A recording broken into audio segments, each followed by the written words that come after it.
It's time for the Your Personal Bank Show with Ferenc Toth, president and founder of Secure Estate Management. Take charge of your financial future with your personal bank.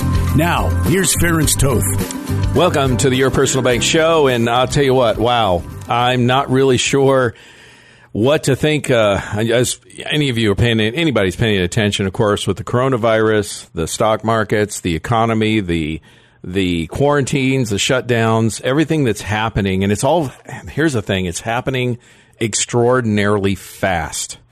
And so there's a lot of things, and this is a rapidly moving situation, of course, which of course and there's a lot of uncertainty in terms of how long is this going to last. I think any reasonable person today now knows that with entire countries being shut down economically, the economic impact, forget the health impact, of course, that could be significant. We hope it isn't, of course. And we hope that, this gets contained as soon as possible and people get through it or avoid it. Of course, obviously, those are the health concerns and those are the big deals. And that's where and that really is the crux of the issue, though, because, this is Money Radio and here we're here to talk about money and your money. And the problem that we have, and I think it's pretty much universal, is the uncertainty in terms of how long is this pandemic going to last? How severe is it going to be? Obviously, again, are we in a recession? A lot of experts think so already. With the economic shutdowns, 70% roughly of the economy of the U.S. is consumer driven. And when you pretty much stop people from going out and doing anything, buying anything, going to stores or restaurants or anything like that, or at least severely curtailing that, obviously that's going to have a major dramatic impact on economic activity. And of course, the other 30% is the businesses and such primarily, which, they are going to get affected also by people not being out and about, doing their normal thing. So are we in a recession? Personally, from my personal opinion, I think we are. And if we go back and the numbers go back, it'll show that, March is probably when it started. We'll know. The numbers, of course, are delayed, And what is a recession, by the way? I guess I shouldn't just throw it out there. A recession is defined by 2 quarters of economic production declines or a severe reduction of economic activity. And I think that we're definitely in that place. Now, how long is it going to last? That's the $1 million question. That's the answer that nobody knows, and that's where the uncertainty comes from. If it's a short term, this cycles through and things get back to normal in a relatively short period of time, it's going to be a severe, market correction type of situation. When I say market, lots of markets, of course, not just the stock market. Many of them have been affected. But also, if it's longer term, that's where the scarier part in some respects comes from. Because I'm looking at this from a business owner, entrepreneur, starting a bank, being chairman of the board of a bank in formation. I've owned a number of businesses over the years. I owned a company when, went through 0809 cycle in the financial industry. So we were kind of on the front lines, if you will. So we really definitely got impacted significantly. For you entrepreneurs out there, a little bit of advice, personal advice from an entrepreneur who went through 0809. If you did, you know what I'm talking about. If you didn't, you weren't an entrepreneur, your business wasn't in existence in 0809, you're probably getting impacted similarly with this in some form of fashion. And so my advice to you, and here's some of the things I learned, and I just shared this just like not even an hour ago with a business owner of a fairly substantial restaurant here in town, is one of the mistakes I made in 0809 is things happened, that the economy started to take. It'd been really great for quite a while prior to that, similar to this situation. We had over a decade of great economic news, and I was slow to react. In other words, it was slow to come to the realization that, our economy, and we went into the Great Recession. Again, I'm talking about 0809. And so we did ultimately react, but slowly in terms of cutting back expenses. We had to let some folks go. It was really sad to do that. It wasn't pleasant or fun by any stretch. You don't want to let somebody go going into a recession. I mean, that's a tough thing. But it impacted us financially, in a big way in terms of the business. We did survive it, but learning the lesson that from that experience to this one is my recommendation to the entrepreneurs today is look at every expense you have. Is it necessary? Can it be cut back? Can it be reduced? Can it be temporarily reduced? In other words, pull the horns in, if you know what I'm trying to say. Get lean, get mean.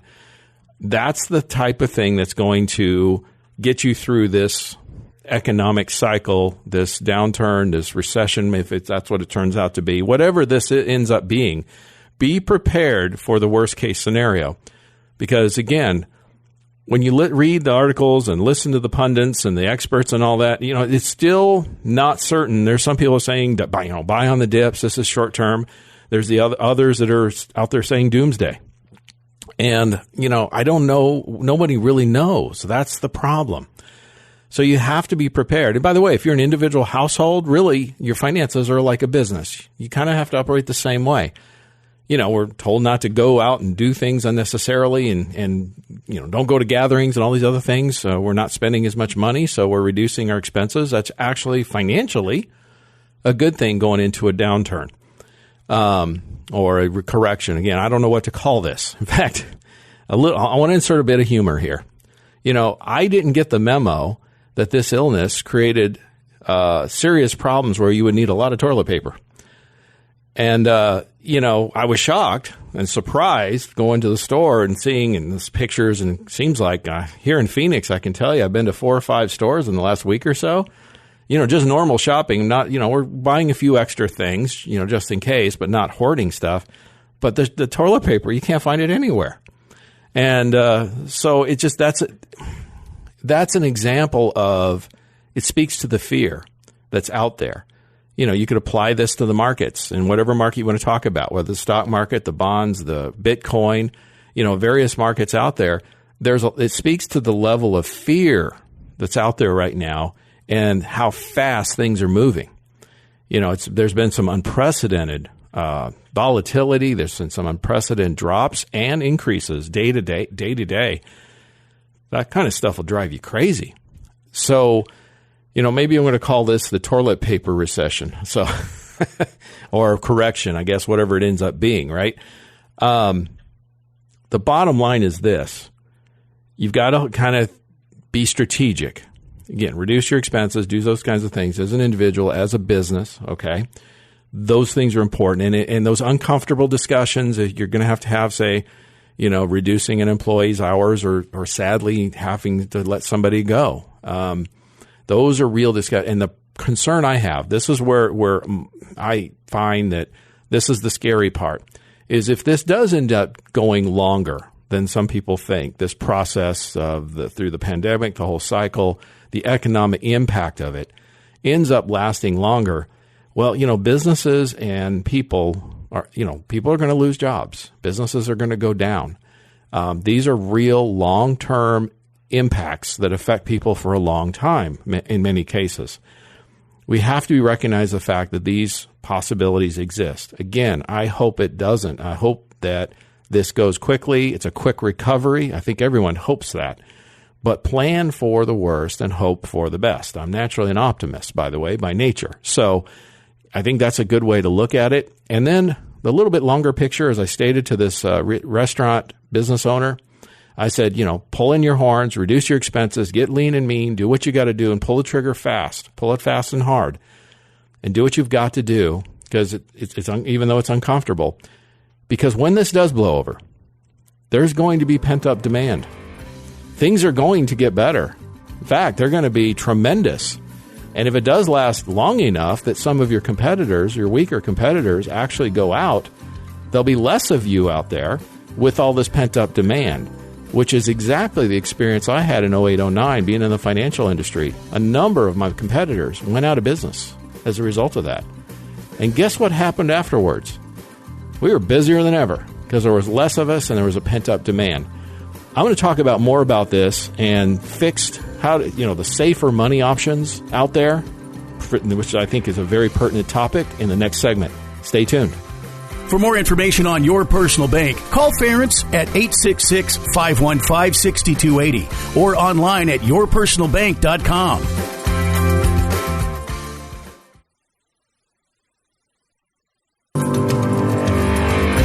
Back to Your Personal Bank Show with President and Founder of Secure Estate Management, Ference Toth. Welcome back to Your Personal Bank Show. We're talking about today about, well, I guess, corrections, recessions, whatever this situation with the coronavirus and whatever this economic impact may be. I think any reasonable person at this point would agree that it's going to be significant. When you effectively shut down the economic activity, remember, about 70% of 70% of our GDP, our annual production is consumer driven. When you severely curtail that, and of course the businesses that service that, that's a massive impact to the economy. And of course, those kind of things are going to impact the markets and all types of markets. I'm not just talking about the stock market, just all types, Bitcoin and all those different, bonds, everything's been affected just about across the board. And it's because of that. We're in unusual times. And this other part of it is it's happened so fast. It's happened so fast for a lot of folks. It hasn't given them the ability to have the time to process, if you know what I mean. So I was sharing with my wife, it's almost like the 5 stages of grief. Things happen so fast. Your first state is state of shock, right? Disbelief. And so it takes human nature time to accept some of these things as they're happening. And again, happening so fast, so quickly. It's such a changing environment that it's hard to process. Now, the thing is, I want to understand the advice I gave for individuals or businesses. Hope for the best, plan for the worst. The uncertainty of this is real simple. No one really knows how long it's going to last. Every article and pundit you talk to, an expert, you've got folks out there still saying, buy on the dip, this is a tremendous opportunity, and you got others giving much more doomsday scenarios. We just don't know which one of what's ultimately going to happen because we don't know how long it's going to last. Certainly if it lasts longer, we've got a recessionary type situation. If it's shorter, we've got a short-term correction, if you will. But here's the thing. If you're a business or individual, the smart thing to do is, again, hope for the best and plan for the worst.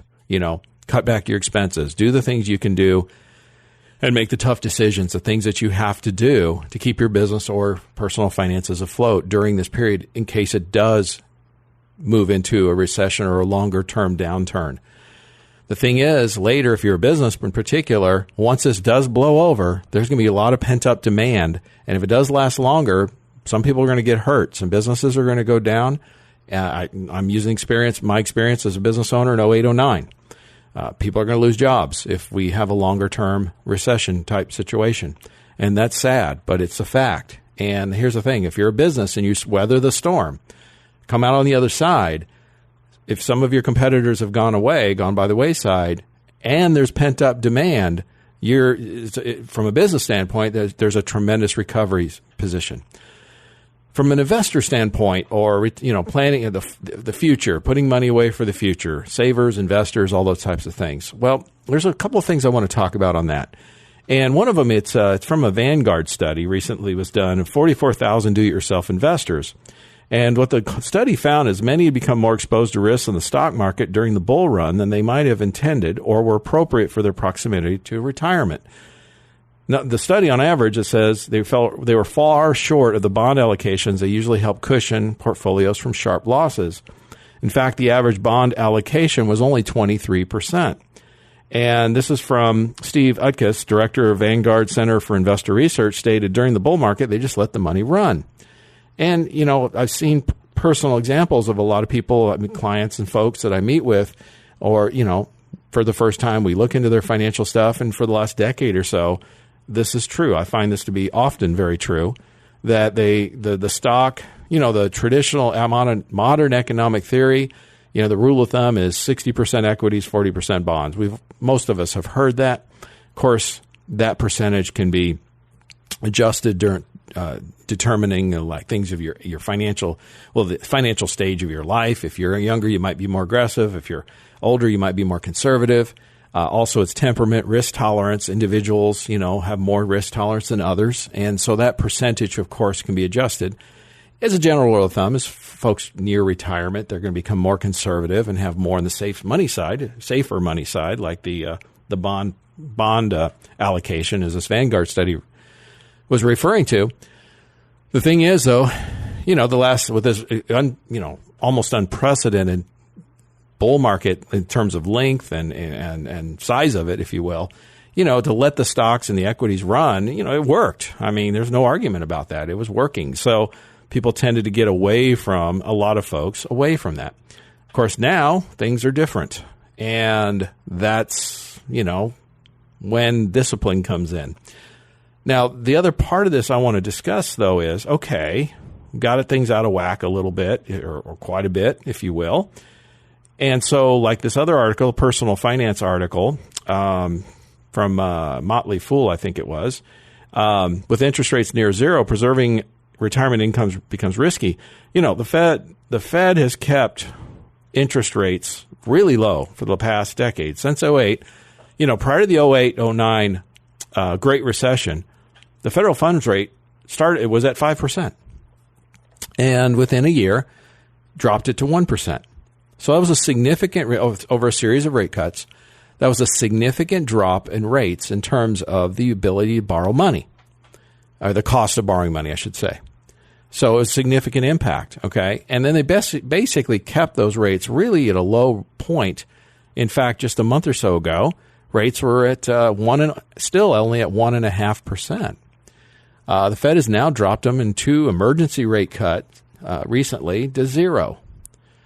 Now, what's interesting, and also offered a lot, you've heard of the repo market and things like this. I'm putting my banker hat on for a minute. For those of you who don't know, I'm the chairman of the board of a bank in formation, so got a lot of experience in the banking industry now, or learning, we'll put it that way. And, the repo market is basically liquidity for banks' short-term needs of their money. And the Fed is offering a lot of money to keep the wheels, the banking wheels and liquidity to money continue to work. Interestingly, the amount of money the Fed is offering most of it's not being utilized because the banks are just not needing it. Because frankly, again, this is my opinion, it's a little early in the game. Should they have done that? Should the Fed have done that? Probably a little early, and I think it's spooked a lot of people, it seems like, because if the Fed is worried, should we be worried, about the economy and such? And there's some validity to that. The point is, it's not really, so far, it could become that. It's not an economic issue, it's a health issue. And it's the health solutions that are going to solve this, not the financial ones, ultimately. But again, focusing on the financial side, what are some of the safer money options out there that someone can, they always say when things happen, a recession, all that, that's the times to reallocate, right? Or readjust, your allocations, right? And a lot of attention is paid to stocks. It seems like all the media loves to talk about the stocks and such, but not much is discussed about the safer bucket of money, the bond portfolio, if you will, in the traditional modern economic theory model. I want to talk about that some more because so little press and attention is given to that. Yet, in times like these in particular, or if somebody's nearing retirement or needing access to those funds, you don't want to access stocks when they've dropped 20 or 30% or so, right? Or whatever. You want to be able to have that safer side because that's more the fixed or, it doesn't, it's more non-correlated, and it's part of the diversification strategy, of course. Let's talk about that safer money side. What are some of the options that are out there? And this is what this article talks about. It kind of goes through, what some of the articles are, and I'm going to share with them some of this, and then I'm going to share with you some thoughts on this that I think they missed. One of them is cash, they pointed out. Now, obviously, a lot of people have moved to cash. The problem, of course, the positive is simple. It's liquid. The negative, of course, is there's not any return to speak of these days. And with the Fed reducing the rates, it's going to be even worse. So let's talk about in the next segment what some of these other options are for that flight to safety, as a lot of people refer to, or those safer money options, and yet still get some return there and forward momentum even when times are bad. Stay tuned for the next segment, and we'll talk about those things. For more information on your personal bank, call Ference at 866-515-6280 or online at yourpersonalbank.com.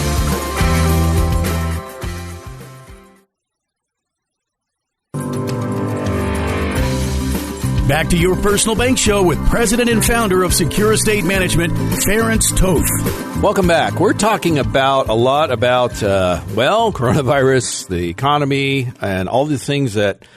Here's the bottom line. There's really uncertainty in terms of how long this is going to last. And that's where the dichotomy is, or the disagreements, if you will, on, what the experts are saying. Is this a short-term correction? Is this a longer-term recession? And should we buy on the dips, or should we wait and hold out? There's no agreement in that area, and that's why we're seeing the tremendous volatility in the markets. And I'm not just talking about the stock market, pretty much any market you want to refer to.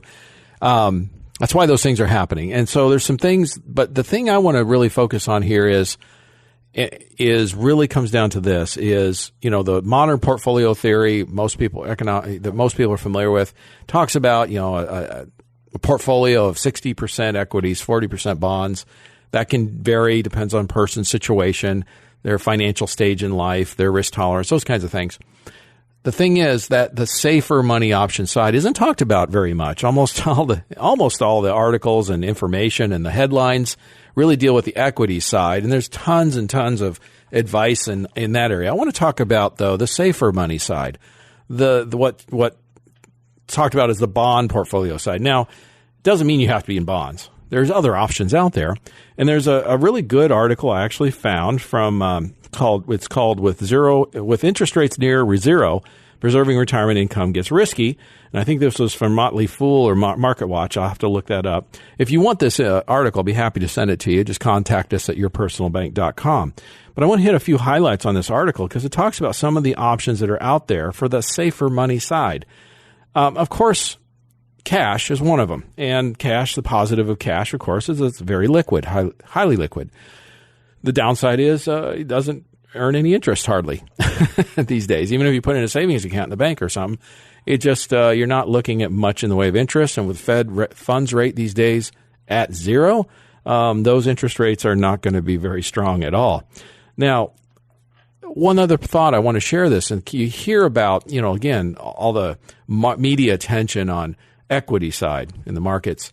And it talks a lot of the advice and things that are what a lot of the professional traders are doing, and they'll buy the treasury bonds or go to cash. You hear those terms. And that's because they're moving to a short-term situation to protect the downside on those monies and then re-enter the market when they see the opportunity, then they feel the opportunity is good again. And if you're a professional money manager, okay, fine. But most of us are not that. We're investors. We're investing for retirement for the long term. And that's why in other words, a professional money manager is not worried about that 60-40 equities bond split, for example, because they're focused on increasing the returns on whatever the funds are managing, right? So that's another point is a lot of this advice or information that's shared, you have to think about a minute, is it applicable to me?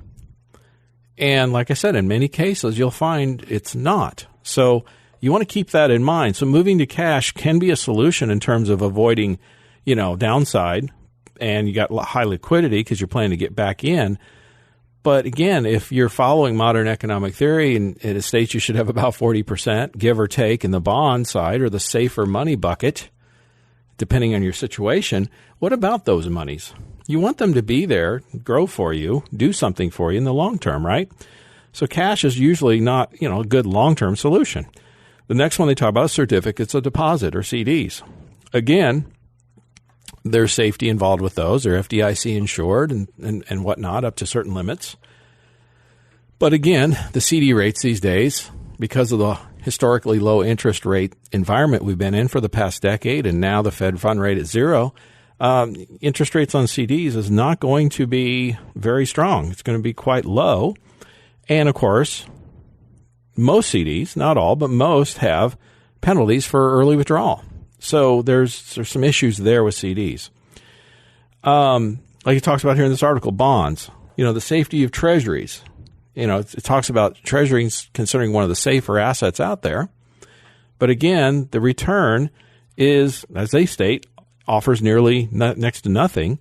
In fact, we recently dropped to all-time low returns. The 10-year Treasury, for example, went below 1%.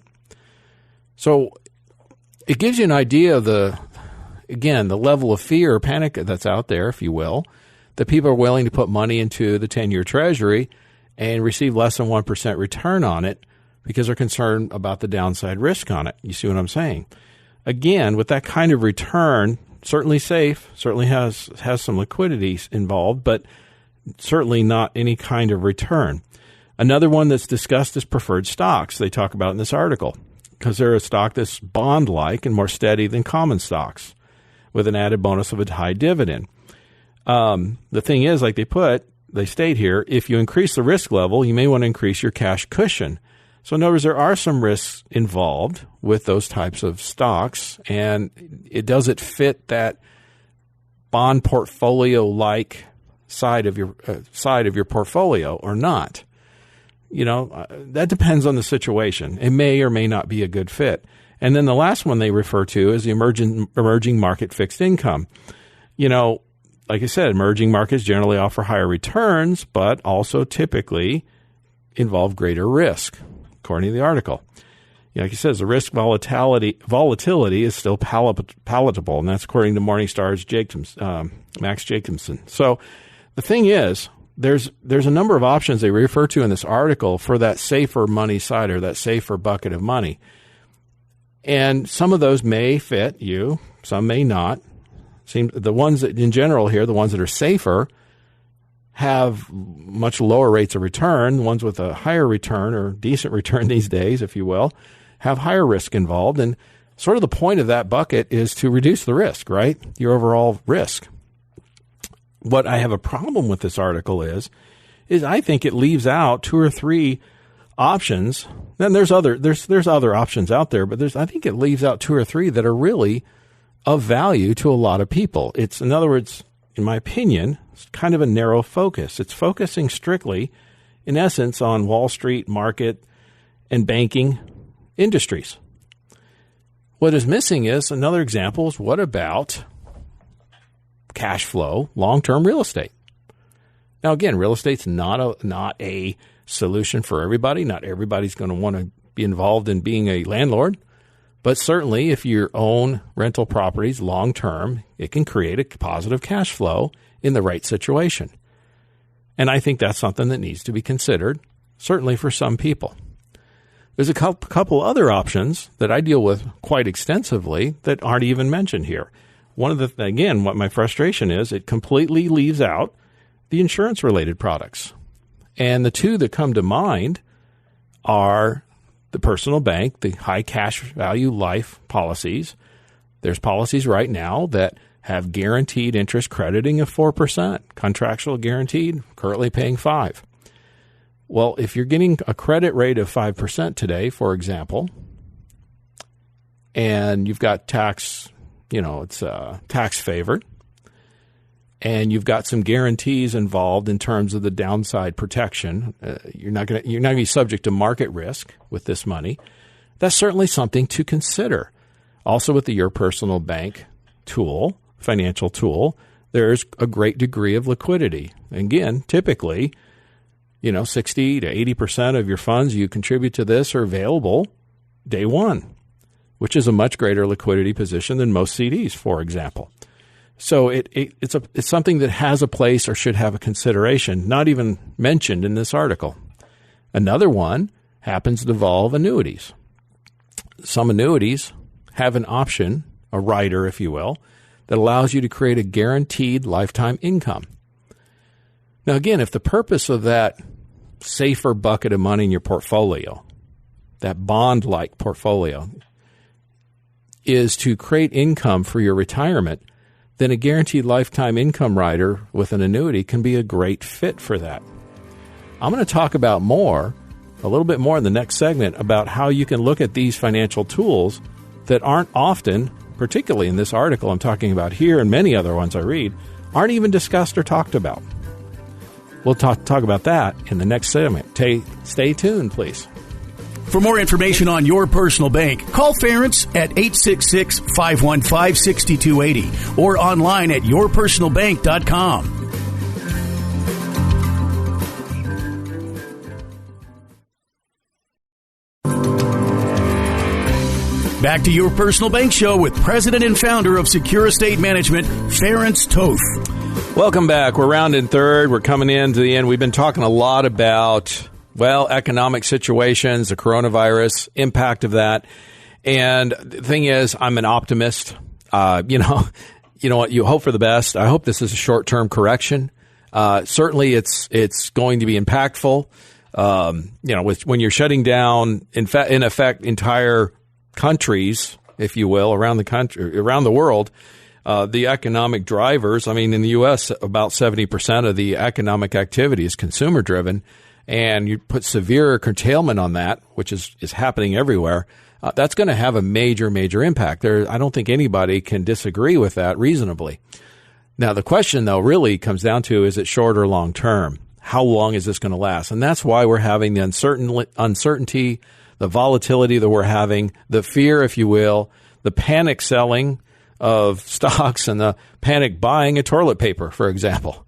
And kind of jokingly said in the last segment that, to inject a little bit of humor in a very non-humorous situation, maybe this will become known as the toilet paper recession of 2020 eventually. I don't know. Or correction, whatever it ends up being. My point is, plan accordingly. You want to be strategic. I'm not saying panic, but recognize that the potential does exist of a recession. If this drags out longer, some people are going to get hurt. Some businesses and people with jobs are going to get hurt, and those can be long-term impacts. So be prepared. And obviously, reduce expenses, all those kinds of things. If you're a business, now's the time. If you have some expenses that are going out there or some projects, myself with our company, I shut down a number of different things that we were working on because right now it's not necessary. And had to reduce some staff hours and things like that because it needs to happen. So pull the trigger sooner than later, and that will benefit you because guess what? When this does blow over, there's going to be a bunch of pent-up demand. And if you're a business, that demand, you want to be there to satisfy that demand and take care of that. If some of your competitors have gone under because it's turned out to be something longer, that'll benefit you even further. Again, not to take advantage of the situation. It's just being strategic and smart about it. From an investor, saver standpoint, there's always the talk about, how much of the money, what's my risk tolerance, how much should be subject to, equities, how much should be in bonds or other similar instruments, safer money options. And that depends on a person's risk tolerance, their stage in their financial life and all. 60-40 is a rule of thumb, I should say, that's often used. Obviously, if someone's more conservative or nearing retirement, typically it's recommended to be more higher on the safer side. My point is this, a recent Vanguard study, I shared this, where a bunch of do-it-yourselfers, they kind of let the equity side run. And in that study of 44,000 investors with Vanguard, they only had 23% in bonds. The rest were in equities. So that worked for the past decade or so. Right now, probably not so much. And this is where discipline becomes so important in these types of corrections, these types of times. And then the point I was talking about a lot about is that safer money side. So much attention and the media attention and people talk about the equities and the stock side. There's so much advice out there about that. What about the safer side? And it's hard to find information on that or articles. I don't know. Maybe because it's more boring. Maybe. I don't know. But it's important. And to have that safer money that's going to create a growth rate or interest and not be impacted by the negative downturns, the economic downturns so much, those kinds of things is important. And the article I was referring to, titled "With Interest Rates Near Zero, Preserving Retirement Income Gets Risky." They talk about different options like cash, which of course is liquid but little or no return. CDs certainly have safety, but again, very low return with the interest rate environment we're in. And some CDs have penalties, of course. Treasuries, considered safe, certainly. But again, the returns, we hit all-time lows on the 10-year Treasury, for example, below 1% recently. So again, the returns are not there. They talk about preferred stocks, which can have some returns, but again, the higher the return, typically the higher the risk. So then the emerging market, fixed income, that kind of stuff, same kind of thing in this article.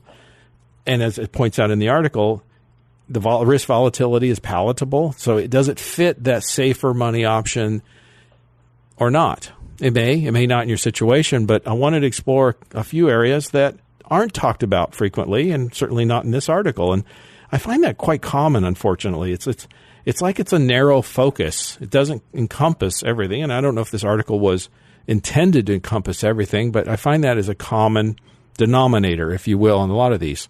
The few articles I do find, they leave out in most cases real estate. And I'm talking about long-term rental income real estate. That certainly can be a safer money option and part of that safer option in terms of income. Now, is everybody cut out to be a landlord? No. Is that the option for everybody? No. But it certainly should be considered for some people. The other options I mentioned, the personal bank. It's got a guaranteed interest rate, not subject to market risk. So it's crediting a guaranteed rate. Like I said, the contract guarantees 4%, and the current rate's 5%. So if you have something that's not subject to the market out there, or the markets, or the economy in general, you have a steady Eddie type of thing going on, that can certainly fit that bucket of money that's considered on the safer side. It can be a bond alternative for you. A lot of liquidity with a personal bank, so certainly something to consider. 60 to 80% day one, and it increases from there. So it's certainly a consideration. And it's tax favored, by the way, too, so that's kind of nice. There's some annuity tools out there with some riders where you can create a guaranteed lifetime income payment. By the way, those riders allow for increase of that payment of 7% a year. It's a 7% roll-up, as they call it. So use a quick example. If you put $100,000 into one of these things, a year later you'd have $107,000 guaranteed for income. And they'll pay you a guaranteed lifetime income for the rest of your life. Now, that's the amount is calculated by the amount of money that's there and your age, so it's an actuarial calculation. But again, if the purpose of that safer bucket is to create income for retirement, that can be a great tool that's often overlooked. Okay? And this is the thing. This is not the time to bury our head in the sand, but this is the time to just look at and really seriously consider these options that are out there, and not just some of the options, but all of the options, and figure out which ones are a good fit for you. If that bucket of money is there for you to have income, guaranteed income for retirement, and that's important to you, having a 7% guaranteed roll-up, for example, let that money run up for 2, 3, 5, 10 years even, and then start accessing those funds to supplement retirement can be a great solution. And just because the name of it happens to be an annuity, and there's people out there still, sadly, who say annuities are bad. And if you've listened to this show, you've heard me say this over and over again. There's no such thing as a bad financial tool, but there's definitely bad fits. So it's not time to think these bias, these preconceived notions, to prevent us from looking at a tool that could be a great fit for what we need and what we're looking for. If you want more information, contact us at yourpersonalbank.com or listen to this show every Tuesdays at noon on Money Radio, 1510 AM or 105.3 FM. Listen next week at noon for more information on Your Personal Bank. Contact Ference at 866-515-6280 or online at yourpersonalbank.com. Index annuities offer a fixed interest option and index interest options. Annuities with index options may be referred to as equity index annuities. The index options are not securities. You are not investing in stocks or in the indexes themselves. Credited interest does not include dividends paid by companies included in the relevant index. The credited index rate is linked, in part, to gains in any combination of indexes. You are not actually participating in the market or investing in any stock or bond. Index strategies may not be available in all states. Withdrawals may be taxable, and if taken prior to age 59 and a half, a 10% penalty tax may also apply.